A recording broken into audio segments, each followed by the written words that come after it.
ये उचित नहीं है संसदीय परंपराओं के अनुसार। ये तरीका ठीक नहीं है आपका। नो, ये गलत तरीका है आपका और ये तरीका इस तरीके से नहीं चलेगा बिल्कुल। नो, गलत तरीका है। नो, ऐसे संसद के अंदर गरिमा बना के रखें आप गरिमा को तोड़ना चाहते हैं। आप संसद मर्यादा पीठ पीछे नहीं करें। आपको गरिमा नहीं, सदन की डायरेक्शन देते हैं आप बेल में आने के लिए लोगों को। ये प्रतिपक्ष के नेता है आप। नो, गलत तरीका आपका। माननीय प्रधानमंत्री जी,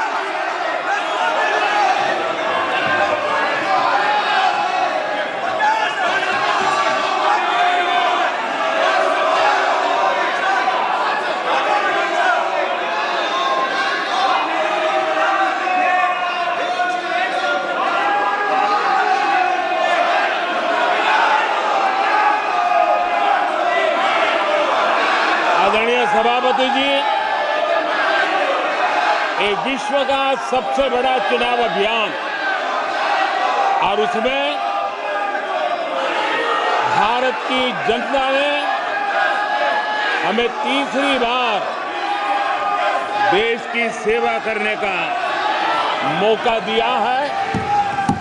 ये अपने आप में लोकतांत्रिक विश्व के लिए बहुत ही महत्वपूर्ण घटना है, बहुत ही गौरवपूर्ण घटना है। आदरणीय सभापति जी, हमें हर कसौटी पर कसने के बाद देश की जनता ने ये जनादेश दिया है।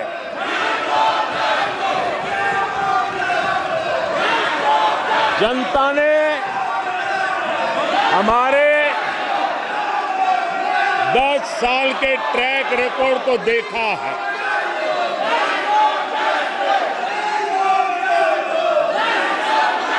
जनता ने देखा है कि गरीबों के कल्याण के लिए हमने जिस समर्पण भाव से जन सेवा ही प्रभु सेवा इस मंत्र को चरितार्थ करते हुए हमने जो कार्य किया है, उसके कारण 10 साल में 25 करोड़ गरीब गरीबी से बाहर निकले। देश की आजादी के कालखंड में इतने कम समय में इतने लोगों को गरीबी से बाहर निकालने का ये सफल प्रयास इस चुनाव में हमारे लिए आशीर्वाद का कारण बना है। आदरणीय सभापति जी, हम 2014 में जब पहली बार जीत करके आए थे तो चुनाव के अभियान में भी हमने कहा था कि हमारा करप्शन के प्रति 0 टॉलरेंस रहेगा। और आज मुझे गर्व है कि हमारे सरकार ने देश का सामान्य मानवी जो करप्शन के कारण पीड़ित है, देश को करप्शन ने दीमक की तरह खोखला कर दिया है।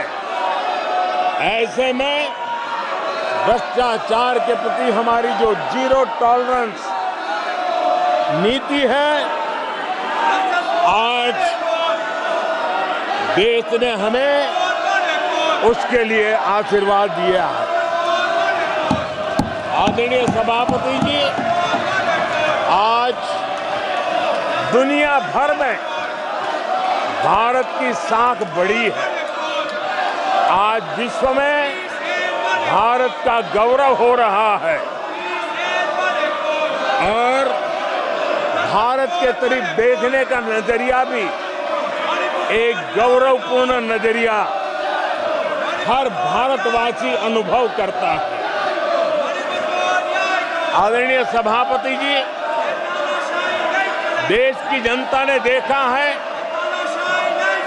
कि हमारा एकमात्र लक्ष्य नेशन फर्स्ट है, भारत सर्वप्रथम है। हमारे हर नीति, हमारे हर निर्णय, हमारे हर कार्य का एक ही तराजू रहा है कि भारत प्रथम, और भारत की इस प्रथम की भावना के साथ देश में जो आवश्यक रिफॉर्म थे, उस रिफॉर्म को भी हमने लगातार जारी रखा है। 10 वर्ष में हमारी सरकार सबका साथ, सबका विकास, इस मंत्र को लेकर के लगातार देश के सभी लोगों का कल्याण करने का प्रयास करती रही है। आदरणीय सभापति जी,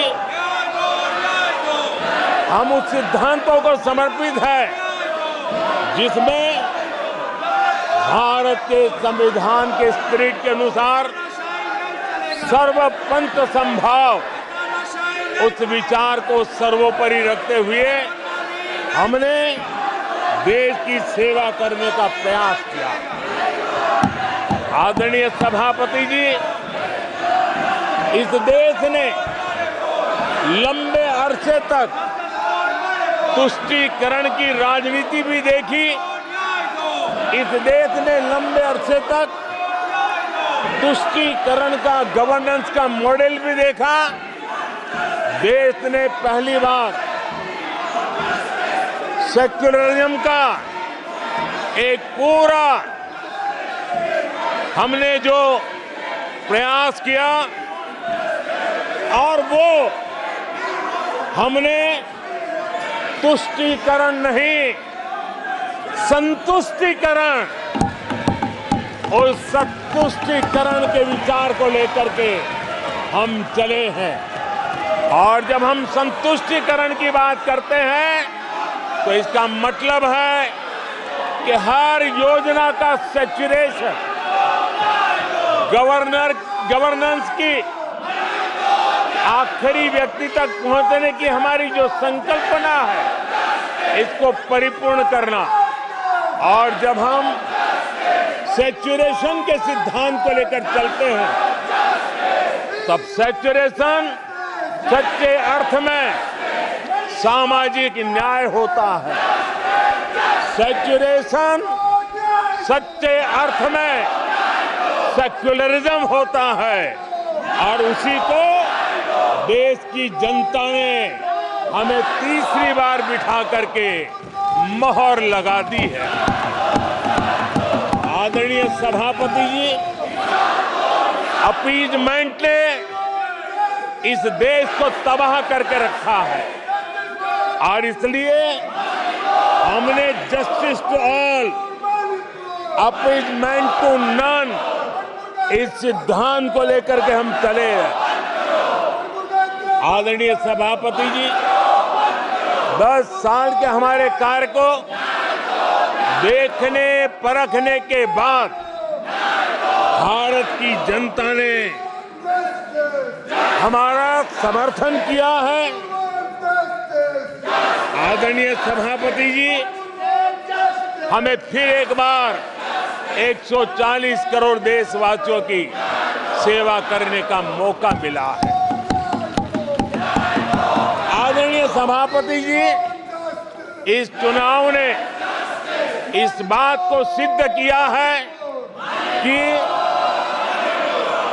भारत की जनता कितनी परिपक्व है, भारत की जनता कितने विवेकपूर्ण रूप से और कितने उच्च आदर्शों को लेकर के अपने विवेक का सद्बुद्धि से उपयोग करती है और उसी का नतीजा है कि आज तीसरी बार हम आपके सामने, देश की जनता के सामने नम्रता पूर्वक सेवा करने के लिए उपस्थित हुए हैं। आदरणीय सभापति जी, देश की जनता ने हमारी नीतियों को देखा है, हमारी नियत, हमारी निष्ठा, उस पर देश की जनता ने भरोसा किया है। आदरणीय सभापति जी, इस चुनाव में हम जनता के बीच एक बड़े संकल्प के साथ देश की जनता के पास आशीर्वाद मांगने के लिए गए थे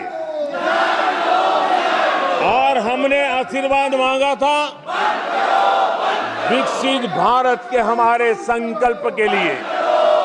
हमने विकसित भारत के निर्माण के लिए एक प्रतिबद्धता के साथ, एक शुभ निष्ठा के साथ जन सामान्य का कल्याण करने के इरादे से हम गए थे। जनता ने विकसित भारत के संकल्प को चार चांद लगा करके हमें फिर से एक बार विजयी बना करके देश की जनता की सेवा करने का मौका दिया है। आदरणीय सभापति जी, जब देश विकसित होता है तब कोटि कोटि जनों के सपने पूरे होते हैं। देश जब विकसित होता है तब कोटि कोटि जनों के संकल्प सिद्ध होते हैं।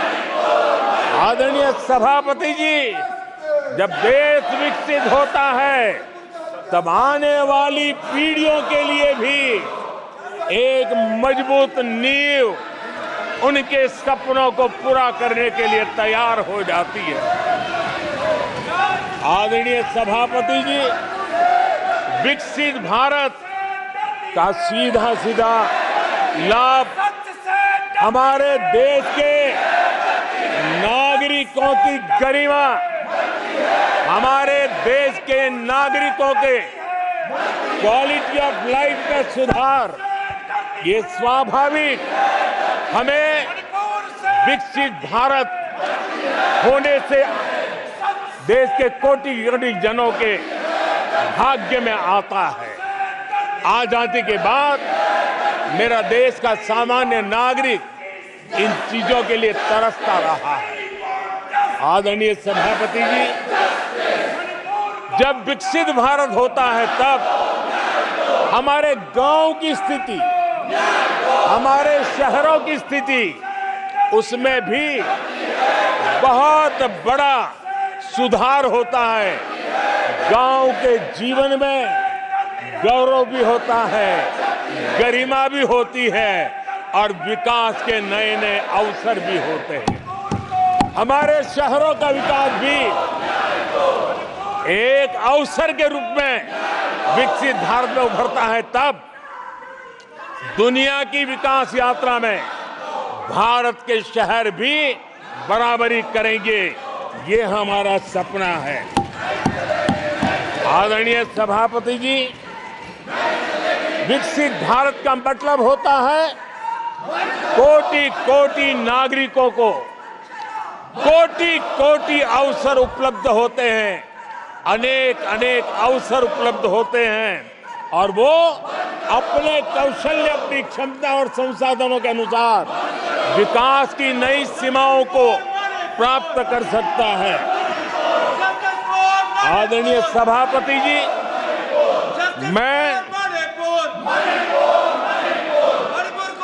आदरणीय सभापति जी,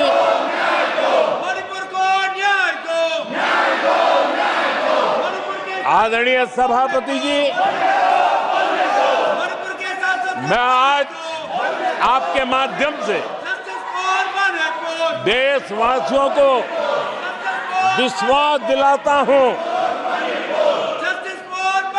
मैं देशवासियों को विश्वास दिलाता हूं कि विकसित भारत के जिस संकल्प को लेकर के हम चले हैं, उस संकल्प की पूर्ति के लिए हम भरसक प्रयास करेंगे, पूरी निष्ठा से करेंगे, पूरी ईमानदारी से करेंगे और हमारा समय का पल पल और हमारे शरीर का कण कण हम देशवासियों को विकसित भारत के सपने को पूरा करने के लगाएंगे।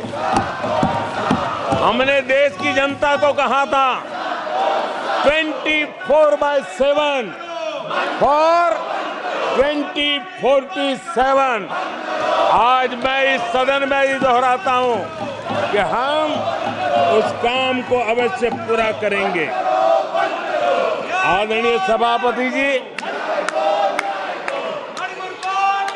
2014 के उन दिनों को याद कीजिए। उन 2014 के उन दिनों को याद करेंगे तो हमारे ध्यान में आएगा कि हमारे देश के लोगों ने उनका आत्मविश्वास खो चुका था। देश निराशा की गर्त में डूब चुका था। ऐसे समय 2014 के पहले देश ने जो सबसे बड़ा नुकसान भुगता था, जो सबसे बड़ी अमानत खोई थी, वो था देशवासियों का आत्मविश्वास। और जब विश्वास और आत्मविश्वास खो जाता है तब उस व्यक्ति को, उस समाज को, देश को खड़ा होना मुश्किल हो जाता है। और उस समय सामान्य मानवी के मुंह से यही निकलता था कि वो इस देश का कुछ हो नहीं सकता। उस समय हर जगह पे ये 7 शब्द सुनाई देते थे, इस देश का कुछ नहीं हो सकता। यही शब्द 2014 के पहले सुनाई देते थे। भारतीयों की हताशा के इन 7 शब्द एक प्रकार से पहचान बन गए थे। उस समय आए दिन अखबार खोलते थे तो घोटालों की खबरें ही पढ़ने को मिलती थी और सैकड़ों करोड़ के घोटाले, रोज नए घोटाले, घोटालों से स्पर्धा, ये घोटालेबाज लोगों के घोटाले, इसी का एक कालखंड था।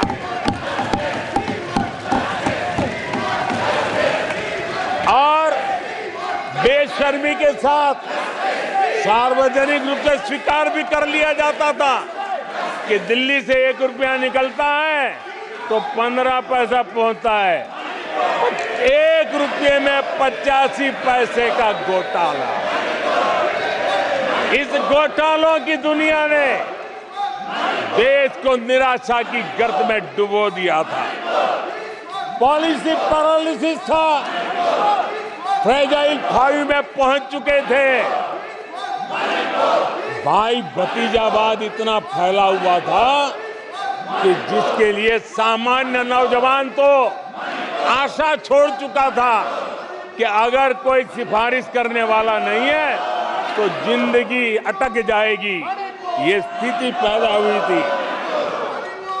गरीब को घर लेना हो, हजारों रुपए की रिश्वत देनी पड़ती थी।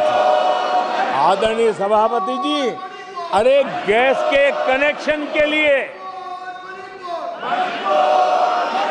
मेंबर पार्लियामेंट के यहाँ, सांसदों के यहाँ अच्छों को चक्कर काटने पड़ते थे और वो भी बिना कट के लिए गैस के कनेक्शन नहीं मिलते थे। आदरणीय सभापति जी, मुफ्त राशन भी पता नहीं कब बाजार में दुकान पर बोर्ड लटक जाए, हक का राशन नहीं मिलता था, उसके लिए भी रिश्वत देनी पड़ती थी। और हमारे ज्यादातर भारतीय भाई बहन इतने निराश हो चुके थे कि वो अपने भाग्य को दोष दे करके, अपने नसीब को दोष दे करके जिंदगी काटने के लिए मजबूर हो जाते थे। आदरणीय सभापति जी, वो एक वक्त था 2014 के पहले, जब वो 7 शब्द हिंदुस्तान के जनमन में स्थिर हो चुके थे। निराशा की गर्त में डूबा हुआ समाज था। तब देश की जनता ने हमें सेवा करने के लिए चुना और वो पल देश के परिवर्तित युग का प्रारंभ हो चुका था। और 10 साल में मैं कहूंगा मेरी सरकार की अनेक सफलताएं हैं, अनेक सिद्धियां हैं, लेकिन एक सिद्धि जिसने हर सिद्धियों में भी जोर भर दिया, ताकत भर दी, वो थी देश निराशा की गर्त में से निकल करके आशा और विश्वास के साथ खड़ा हो गया। देश में आत्मविश्वास बुलंदी पर पहुंचा और उसके कारण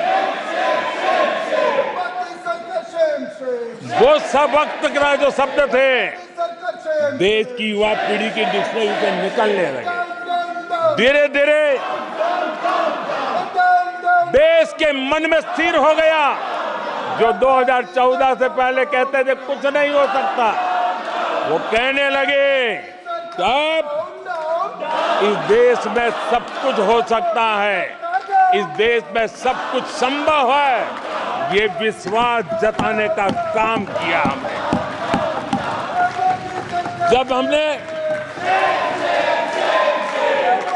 सबसे पहले तेज 5G रोल आउट हमने दिखाया, आज देश कहने लगा तीव्र गति से 5G का रोल आउट होना। देश गौरव से कहने लगा भारत कुछ भी कर सकता है। आदरणीय सभापति जी, वो एक जमाना था जब कोयले घोटाले में बड़ों के हाथ काले हो चुके थे।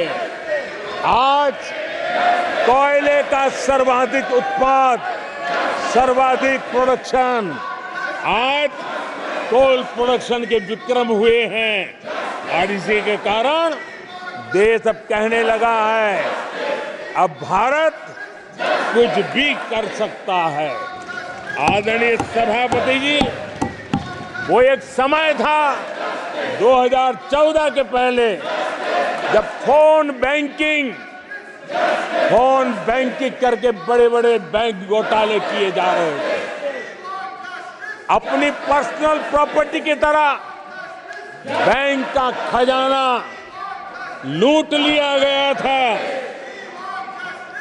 आदरणीय सभापति जी, 2014 के बाद नीतियों में परिवर्तन, निर्णयों में गति, निष्ठा, प्रामाणिकता की, और उसी का परिणाम है दुनिया की अच्छी बैंकों में आज भारत की बैंकों का स्थान बन गया।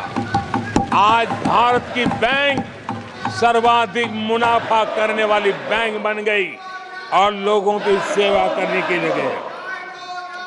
आदरणीय सभापति जी, 2014 के पहले वो भी एक वक्त था कि जब आतंकी आकर के जी चाहे वहां, जब चाहे वहां हमला कर सकते थे। 2014 के बाद स्थिति ये बनी कि जब वहां उस समय 14 के पहले निर्दोष लोग मारे जाते थे, हिंदुस्तान के कोने कोने को टारगेट किया जाता था और सरकारें चुपचाप बैठी रहती थी, मुंह तक खोलने को तैयार नहीं थी। आज 2014 के बाद का हिंदुस्तान घर में घुसकर मारता है, सर्जिकल स्ट्राइक करता है, एयर स्ट्राइक करता है और आतंकवाद के आकाओं को भी सबक सिखाने का सामर्थ्य दिखा दिया है।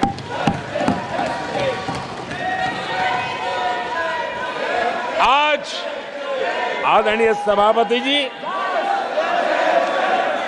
देश का एक एक नागरिक जानता है कि अपनी सुरक्षा के लिए भारत कुछ भी कर सकता है। आदरणीय सभापति जी, आर्टिकल 370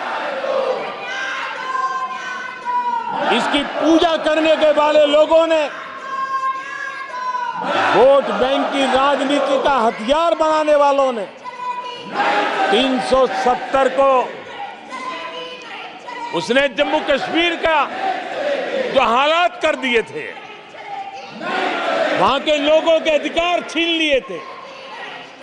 भारत का संविधान जम्मू की कश्मीर की सीमा में प्रवेश नहीं कर सकता था और यहां संविधान सर पे रख करके नाचने वाले लोग संविधान को जम्मू कश्मीर में लागू करने का हौसला नहीं रखते, बाबा साहब अंबेडकर का अपमान किया करते थे। और 370 का वो जमाना था, सेनाओं पर पत्थर चलते थे और लोग निराशा में डूब करके कहते थे अब तो जम्मू कश्मीर में कोई हो नहीं सकता है। आज आर्टिकल 370 की दीवार गिरी,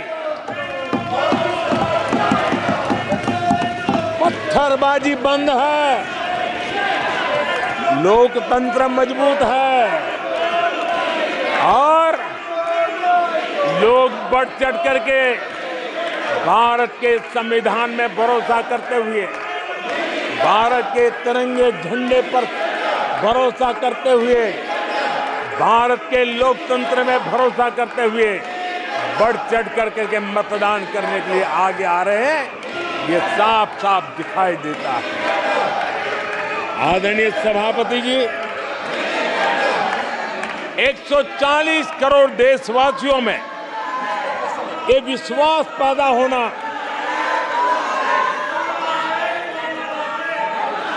ये उम्मीद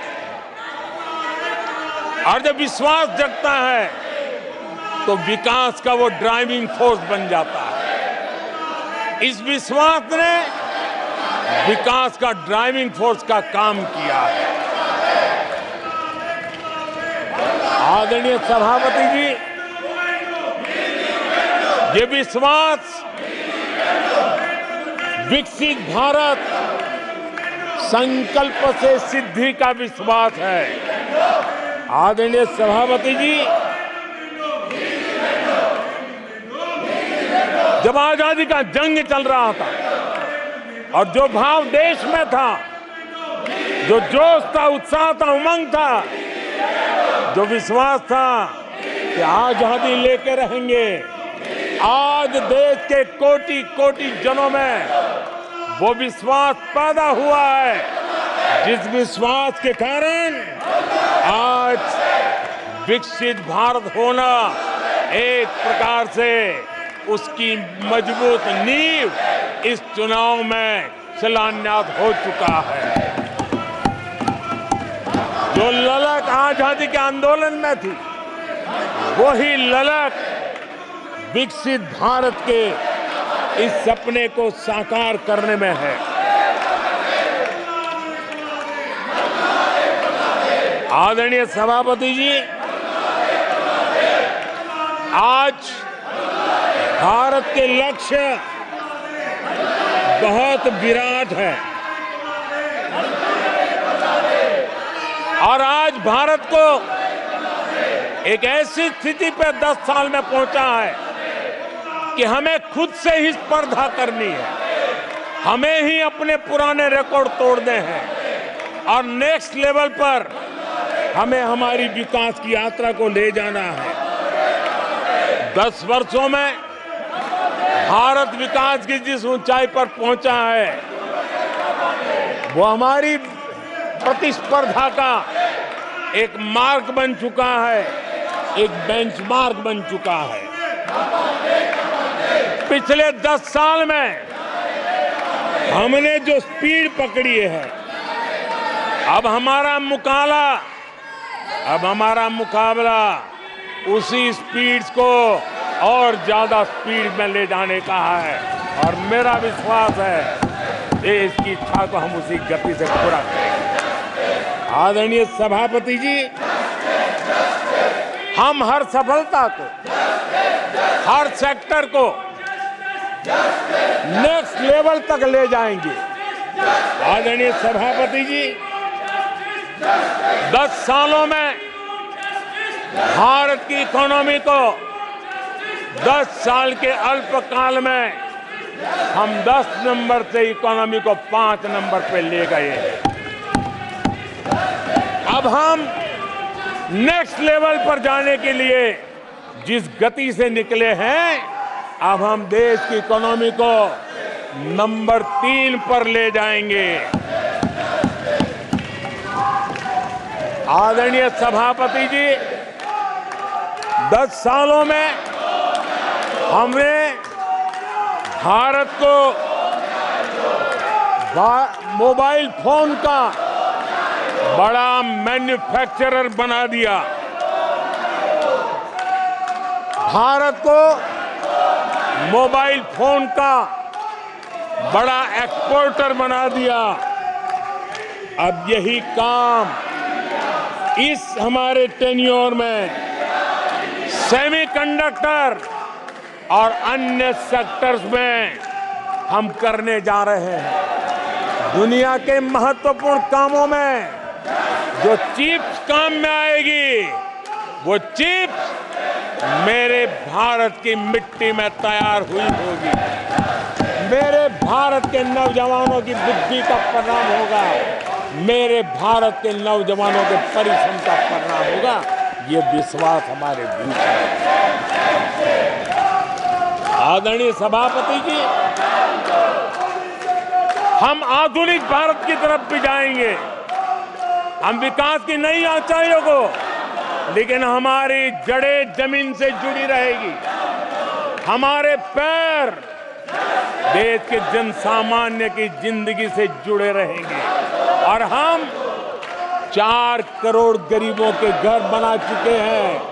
आने वाले इस टेन्योर में तेज गति से 3 करोड़ और घर बना करके इस देश में किसी को भी घर के बिना रहना ना पड़े, ये हम देखेंगे। आदरणीय सभापति जी, 10 साल में विमेन सेल्फ हेल्प ग्रुप में हमने देश की कोटि-कोटि बहनों को एंटरप्रेन्योर के क्षेत्र में एक बहुत सफलतापूर्वक हमने आगे बढ़े हैं। अब हमने उसको नेक्स्ट लेवल पे ले जाने वाले हैं। अब हमारे विमेन सेल्फ हेल्प ग्रुप में जो बहनें काम कर रही हैं, उनकी आर्थिक गतिविधि इतनी बढ़ाना चाहते हैं, उसका इतना विस्तार करना चाहते हैं कि हम बहुत कम समय में 3 करोड़ ऐसी बहनों को लखपति दीदी बनाने का संकल्प लेकर के चलने वाले हैं। आदरणीय सभापति जी, मैंने पहले भी कहा है, आज मैं फिर से दोहराऊं, हमारी तीसरी टर्म में इसका मतलब है हम 3 गुना स्पीड से काम करेंगे। हमारी तीसरी टर्म का मतलब है हम 3 गुना शक्ति लगाएंगे। हमारी तीसरी टर्म का मतलब है हम देशवासियों को 3 गुना परिणाम ला करके देंगे।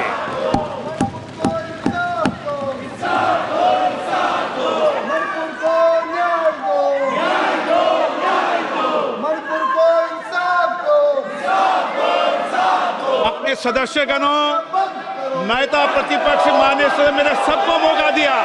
आपने 90 मिनट बोला। ये संसद में